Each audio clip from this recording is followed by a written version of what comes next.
यह कहानी है भगवान श्री कृष्ण की, जो प्रेम, बुद्धि और धर्म के प्रतीक माने जाते हैं। एक बार की बात है, मथुरा नगरी में अत्याचारी राजा कंस का शासन था। वह अपनी बहन देवकी से बहुत प्रेम करता था, पर एक भविष्यवाणी ने उसका हृदय पत्थर कर दिया। ज्योतिषियों ने कहा, देवकी का 8वां पुत्र ही तेरी मृत्यु का कारण बनेगा। कंस भयभीत हो गया। उसी क्षण उसने देवकी और उसके पति वसुदेव को कारागार में डाल दिया। हर बार जब देवकी ने संतान को जन्म दिया, कंस ने उसे निर्ममता से मार डाला। एक एक कर 7 बच्चों की बलि चढ़ी। लेकिन जब 8वां बालक जन्म लेने वाला था, तब रात का समय था। आकाश में बादल गरज रहे थे, बिजली चमक रही थी और पूरी मथुरा पर अंधकार छा गया था।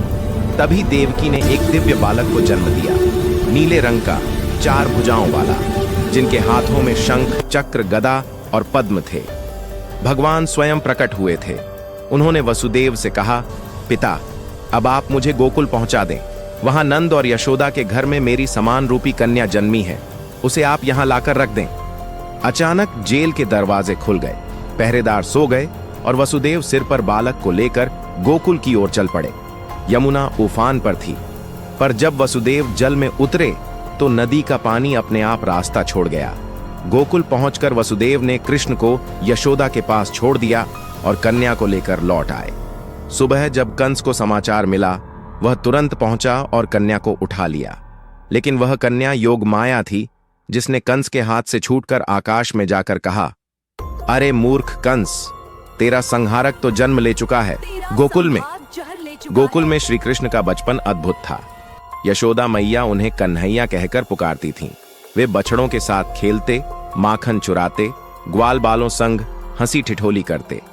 कभी कभी तो वे इतने नटखट होते कि गोपियां शिकायत लेकर यशोदा के पास पहुंच जाती। मैया, तुम्हारा कन्हैया हमारे घर का सारा माखन चुरा ले गया। यशोदा जब पकड़ने जाती तो कन्हैया भोले भाले चेहरे से ऐसे मुस्कुराते कि मां का सारा क्रोध पिघल जाता। एक दिन कन्हैया ने मिट्टी खा ली। जब यशोदा ने डांटा और मुंह खोलने को कहा तो मां ने जो देखा उसमें पूरा ब्रह्मांड समाया था। ग्रह, नक्षत्र, आकाश, पर्वत, सागर, सब।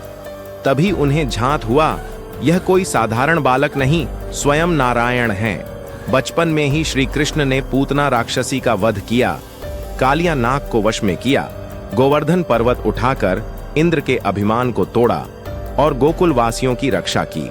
उन्होंने सबको यह सिखाया, प्रकृति और मनुष्य का संबंध प्रेम और समर्पण का होना चाहिए, भय का नहीं। किशोरावस्था में राधा के साथ उनका प्रेम संसार का सबसे पवित्र रूप माना गया। राधा के बिना कृष्ण अधूरे हैं और कृष्ण के बिना राधा। उनका प्रेम वासना नहीं, भक्ति और आत्मा की एकता का प्रतीक है। समय बीता और श्री कृष्ण ने मथुरा लौटकर कंस का वध किया। युद्ध के बाद वे द्वारका गए, जहां उन्होंने एक सुंदर नगरी बसाई। यहीं से उन्होंने महाभारत युद्ध में अपना दिव्य मार्गदर्शन दिया। कुरुक्षेत्र के मैदान में जब अर्जुन युद्ध करने से पीछे हटे, तब श्री कृष्ण ने उन्हें वह ज्ञान दिया जो आज भगवद गीता कहलाता है। उन्होंने कहा, कर्म किए जा, फल की चिंता मत कर। जो हुआ अच्छा हुआ, जो हो रहा है वह भी अच्छा है और जो होगा वह भी अच्छा ही होगा। यह संदेश आज भी जीवन का सबसे बड़ा सत्य है।